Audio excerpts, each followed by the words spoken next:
After Mary has a wonderful and enlightening conversation with Archibald, she runs outside to play.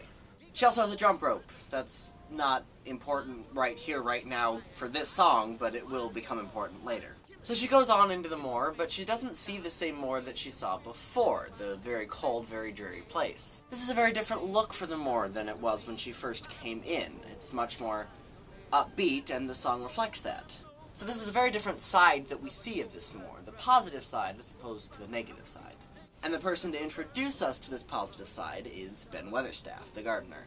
Now, Ben is an interesting choice to introduce us to the positive side because he's kind of a grumpy old man. In fact, in many ways, he is very similar to Mary, at least personality-wise. During the song, Ben sings about his life as a gardener. So he sings about all of the things that he does to make sure that the garden doesn't die.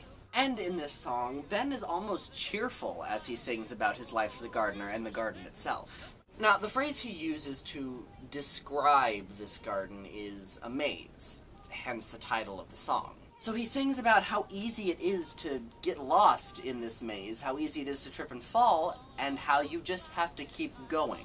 Because getting lost is how you learn how to not get lost, and how to make your way through the garden easier the next time you come to the garden.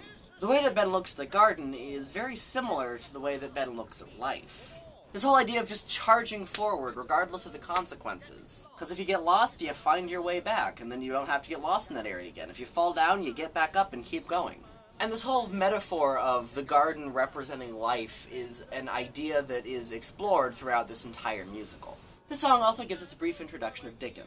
He comes in, he sings a song, and he leaves, which is very apt considering his character. So, that's it for this week's song. Tune in next week for next week's song. See you then. The roses climb, are sublime, the time when an English